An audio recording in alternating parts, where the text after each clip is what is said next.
ನಮಸ್ತೆ ನನ್ನ ಪ್ರೀತಿ ರೈತ ಬಾಂಧವರೇ. ಈ ದಿನ ನಾವು ಬಿಳಿ ಹಣ್ಣಿನ ಬಗ್ಗೆ ಮಾಹಿತಿನ ತಿಳ್ಕೊಳ್ಳೋಣ. ಅವತ್ತು ಒಂದು 15 ದಿವಸ ಹಿಂದೆ ಒಂದು ವಿಡಿಯೋ ಮಾಡಿದ್ದು, ಅದಕ್ಕಿಂತ ಇದು ಬೆಟರ್ ಆಗಿದೆ. ಯಾಕೆಂದರೆ ಅದು ವೈಟ್ ಇತ್ತು, ಇದು ಸ್ವಲ್ಪ ಕಲರ್ ಇದೆ. ಈ ಬಿಳಿ ಹಣ್ಣಿನ ಬಗ್ಗೆ ಇವತ್ತು ಮಾಹಿತಿನ ತಿಳ್ಕೊಳ್ಳೋಣ. ನೋಡಿ, ನಾವು ಇವತ್ತು ಇದನ್ನು ಏನಕ್ಕೆ ಸಿಗಿತಿದ್ದೀನಿ ಅಂದರೆ, ನಾನು ಬೀಜ ಮಾಡಬೇಕು, ಹಳಸಿ ಗಿಡ ಎಬ್ಬರಿಸಕ್ಕೆ ನಾನು ಬೀಜ ಮಾಡಬೇಕು ಅಂತ ಹೇಳ್ಬಿಟ್ಟು ಮಾಡ್ತಾಯಿದ್ದೀನಿ. ಇದು ಲಾಸ್ಟ್ನೇ ಹಣ್ಣು. ನಾವು ಲಾಸ್ಟ್ನೇ ಹಣ್ಣು ತಗೊಳ್ಳೋದ್ರಿಂದ ಒಳ್ಳೇದು. ಏನಕ್ಕೆ ಅಂತ ಅಂದರೆ, ಲಾಸ್ಟ್ನೇ ಹಣ್ಣು ತಗೊಂಡ್ರೆ ಅಂದರೆ ವಯಸ್ಸಾದಂಥ ಮರದಲ್ಲಿ ಲಾಸ್ಟ್ನೇ ಹಣ್ಣಿನ ಬೀಜನ ನಾವು ಗಿಡ ಮಾಡಿ ಅದು ಕಸಿ ಕೂರಿಸಿದ್ರೆ ಚೆನ್ನಾಗಿರ್ತಿದೆ. ನೋಡಿ, ಇದನ್ನು ಸಿಗಿತಾ ಇದ್ದೀನಿ.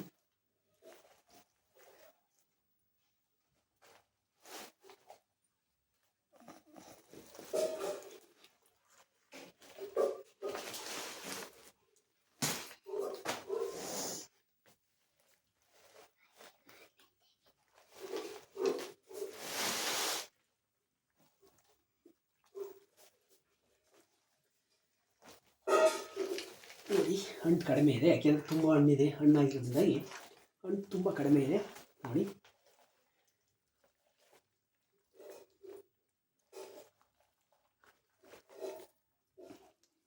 ನೋಡಿ ಕಲರ್ ಇದೆ, ಫುಲ್ ವೈಟ್ ಇಲ್ಲ, ಸ್ವಲ್ಪ ಯೆಲ್ಲೋ ಇದೆ. ನೋಡಿ, ತುಂಬ ಸ್ಪೀಡ್ ಇದೆ.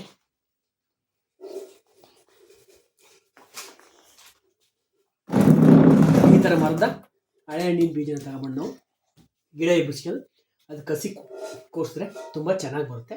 ಇದು ಹೆಚ್ಚು ಕಮ್ಮಿ ನನ್ನ ಪ್ರಕಾರ ಒಂದು 50 ವರ್ಷ ಆಗಿದೆ ಅಂತ ಅಂತಾರೆ ಈ ಮರಕ್ಕೆ. ಇದು ಲಾಸ್ಟ್ನೇ ಹಣ್ಣು. ಹಾಗಾಗಿ ನಾನು ಈ ಬೀಜನ ತಗೊಂಡು ಈ ಬೀಜದಲ್ಲಿ ನಾನು ಗಿಡವನ್ನು ಎಬ್ಬಿಸಿ ನನಗೆ ಬೇಕಾದಂಥ ತಳಿಯನ್ನು ನಾನು ಅಭಿವೃದ್ಧಿ ಮಾಡ್ಕೊತಾ ಇದ್ದೀನಿ. ಹಾಗೆ ನನ್ನಲ್ಲಿ 170ಕ್ಕೂ ಹೆಚ್ಚು ಜಾತಿಯ ಹಣ್ಣುಗಳಿವೆ. ಇದನ್ನು ಬೀಜ ಮಾಡಿ ನಾನು 150 ಜಾತಿಯ ಹಣ್ಣುಗಳ ಕಸಿಯನ್ನು ಕಟ್ಟೋಕ್ಕೆ ಈ ಹಳೆ ಬೀಜನ ಅಂದರೆ ಈ ಮರದ ಬೀಜನ ನಾನು ತೆಗೆದುಕೊಳ್ತಾ ಇದ್ದೀನಿ. ನೋಡಿ,